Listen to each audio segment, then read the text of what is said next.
They were never trained for any of this. They are naturally God-level investigators who are able to figure out the awakening of an evil entity. Robin tried to steal a wheel off of Batman's car. I'm glad I can look back at his craft and his character and understand who he is. Supposedly, You have to go to that concert.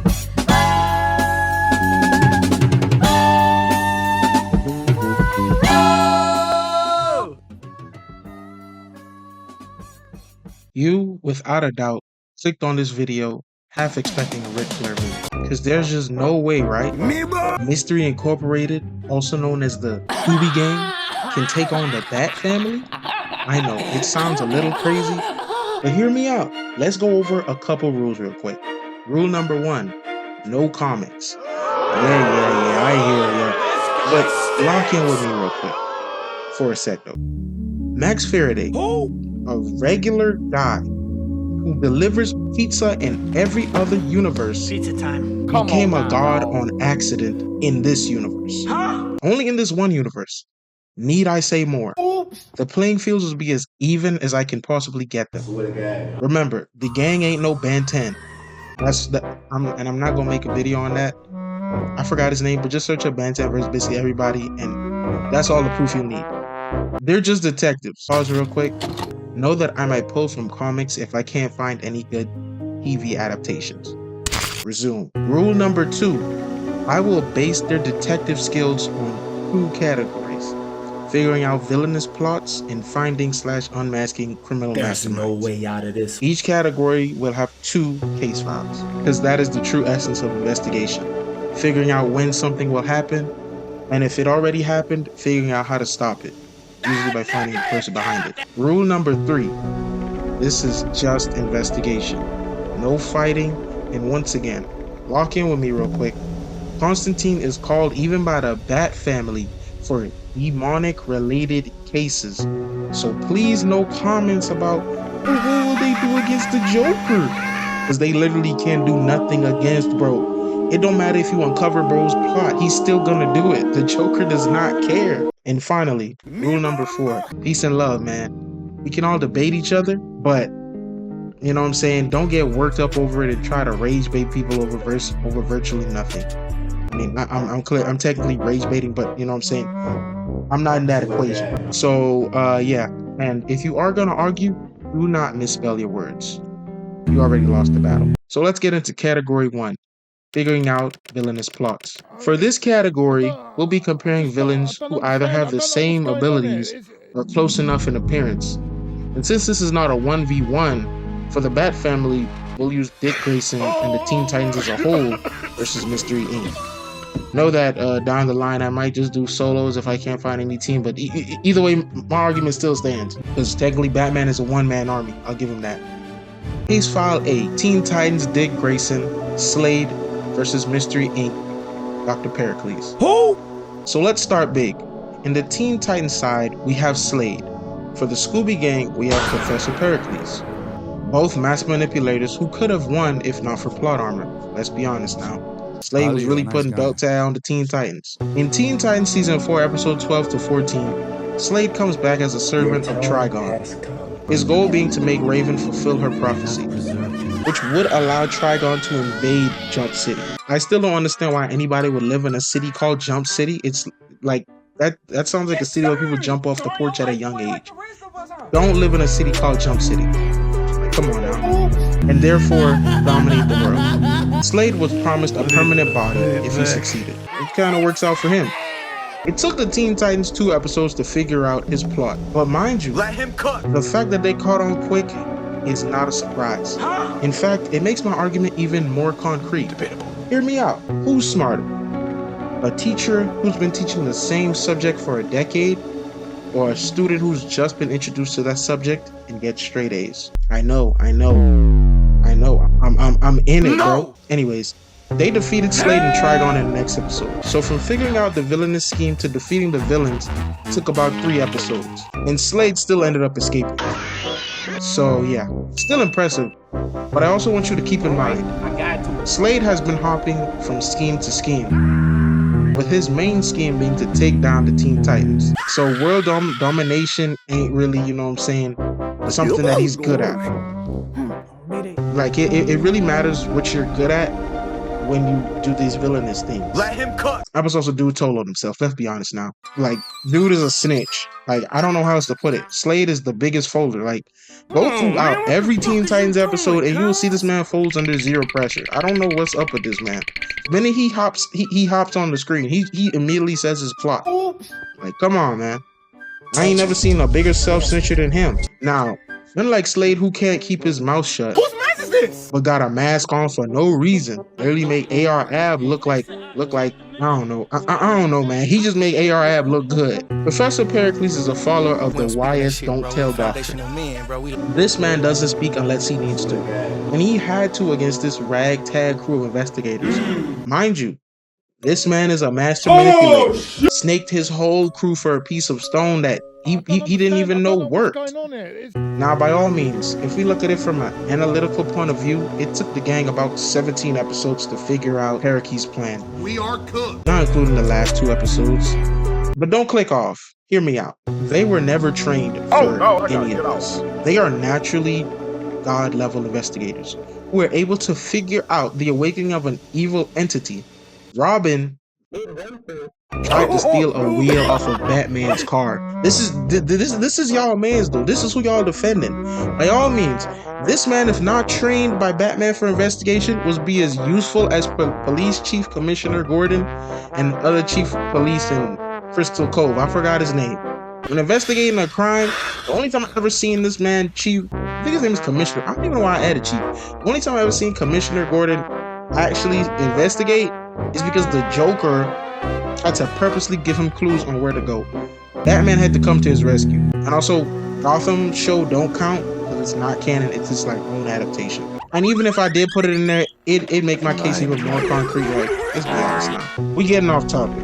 The Scooby Gang are regular folks, but had a master level manipulator stressing every time he was on screen.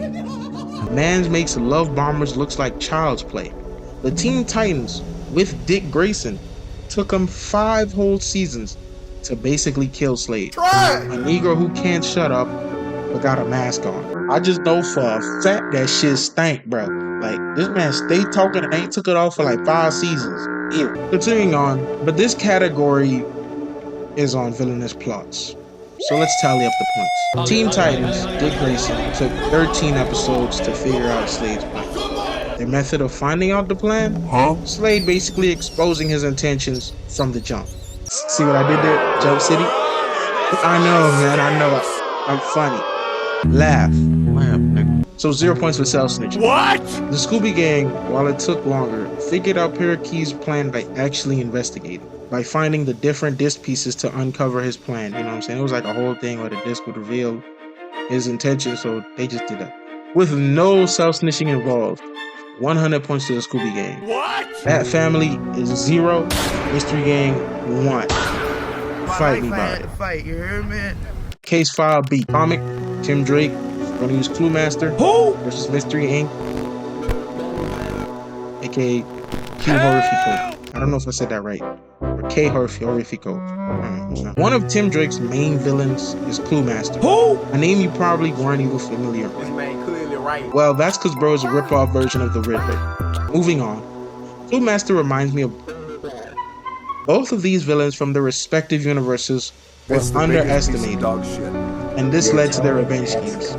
Both being masters at planning and having ridiculous reasons for revenge makes them the perfect side-by-side comparison.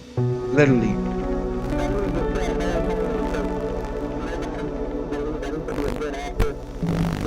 Clue Master apparently was a game show host who had a failed game show and said, yeah, I'm just gonna murder people now. I seriously don't know. Like, and then, you know what I'm saying? This goes out to my friend Jonah. He said, oh, you know what I'm saying? Crystal Cove villains can't compare to Batman villains. We're gonna get into that. Well, enough chit chat. Let's get on with the show. Since Clue Master is a comic villain and I ain't reading all that, we're just going to use these two villains to do an in-depth analysis on their methods. So no bonus points for time. We do not care. This is all about method this time. Oh! When confronted with any type of villain, Tim Drake just does way more than what's needed for an investigation. And I gotta hand it to bro. It comes in handy when trying to expose the identity of Batman, the original Robin Dick Grayson, and trying to figure out Joker's plots. But sometimes it can hinder him. Let him cook. One of Tim's main flaws is his over-reliance on bat tech. It's better to call bro a forensic analysis like Dexter Morgan than an actual detective. Pause. Not that forensic analysis isn't investigation like my good friend Jonah pointed out, it's just not hands-on detective work. Resume, for example, Tim Drake spent 3 days tracing every dollar and fingerprint left by the clue master just to find out bro is robbing an auction house. What? You can't tell me if bro hadn't just went out there in the field, he wouldn't have found that shit's faster. Like, it, come on bro, don't lie to me. While the mystery gang, on the other hand, using only physical evidence like witness reports and interrogations, were able to find out who was and how to stop him. You could say that Crystal Cove isn't at all like Gotham, and while I can't agree with you there because the bat tech is genuinely needed, you can also disagree at the same time. Gotham City and Crystal Cove are 2 cities cursed by an evil entity, or some kind of dark anti-magic, I don't know, that kept breeding evil. In simpler terms, the shady side curse. While Gotham remained plagued by this ancient curse, Crystal Cove was actually freed of it by a band of teenage investigators who could really give Batman a run for his money off of the fact that they stopped basically a 1,000-year curse. Man, clearly right. Come on, man. That alone should be reason enough for me to end this video. We can end it right here. No! They stopped 1,000. I don't know how long the curse was because they didn't really specify it on the show. But shoot, it might have been there from the beginning of the time or it don't matter. They stopped a 1,000-year curse. We're just gonna be easy on them. Has Batman still like stopped the curse of Gotham? No, the man fight. I don't understand it. The man been fighting all this time, got all this knowledge, but still can't fix the curse in Gotham? Or maybe there's a comic he does that. If there is, send it to me so I can read it. I actually was very interested in reading that. But if not, get this man out of here, bro. Get my switch on the back seat. Gotcha. We're getting a little off topic here. Another thing to note is that Tim Drake villains are Tim Drake villains. Huh? Let me elaborate on that, twin. They always try to get Tim Drake's attention or do actions they know Tim Drake will find out. Remember, Clue Master leave clues purposefully. Yes, they can be complicated, but Tim Drake is known as the investigator of the family. Let me elaborate more on that. So, you could kind of compare time the first season of Mystery Incorporated. Mr. E, like for the first, I think like 12 or 14 episodes, he would always give the mystery gang clues on how to solve crimes. You know what I'm saying? But as they got closer to the Free Crystal Cove, he stopped giving them clues and junk because he was like, that was his like main plot and junk and all that. So, yeah, he essentially groomed them into being investigators. You know what I'm saying? Although the clues he left weren't complicated, I think he said something about ensure. It was not complicated clues, but think of it like that, like how Mystery Incorporated, it was different for them because they were mentored. What? Like Mr. E was showing them like how to be good investigators. Still does this, like he still gets clues put out for him, whether he's a master or a noob. The clues are still being put out for him, and Mystery Investigated and Mystery Incorporated just grew out of that. That's what I'm saying. So Clue Master knows his scheme is going to be found out. So is it really an investigation or more like a chase through computer screens? The Scooby Gang villains, on the other hand, mainly season 2, never intend to leave clues, and when they realize the gang is onto them, like with as K Horrifico, they start acting up and leaving more clues. Because all Scooby-Doo villains know, the minute Velma whip out that Scooby snack, Shaggy and Scooby get a bite of that. Let him cook. Your career is over. That's the end of that. Incredible. Tell you, bro. Rockefeller Records, sign me. I'm ready to sell. I'm just playing. I'm just playing. And that's another thing. Scooby and Shaggy really put belt to ass by putting pressure on the opposition. And they can't even fight. Besides Shaggy.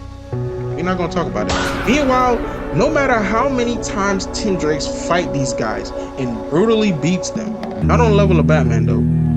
That nigga is just crazy. They're never scared. They always break out of prison. At least with Batman, he'll make even the Joker reconsider whether he should break out today because he already know Batman finna put the beats on his ass.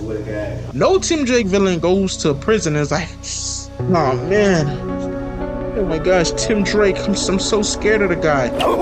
Like, come on, bro. Nobody is afraid of Robin. Let's be honest, bro. From the get-go, Robin was always a side character. Like, nowadays we try to make him to a main character, but from the jump, look at what the man was wearing. He's a side character. For my final statement, I just want to say this. If the Scooby Gang were raised in Gotham, I'm telling you, your environment breeds who you become.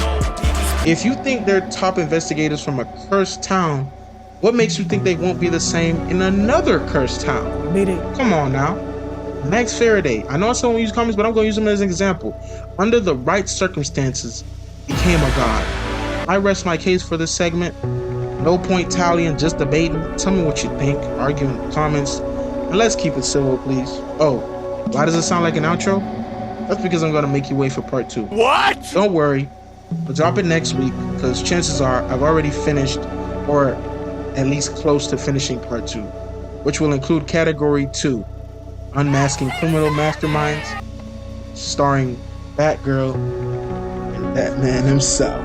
Anyways, I'm glad you took the time out of your day to watch this. I really appreciate it and hope that you subscribe, put a shine on that like button, like my smile, and share this video with anyone you know.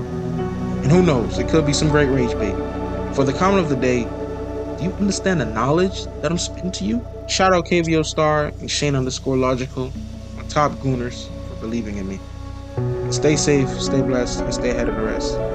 See you tomorrow, people. Peace out.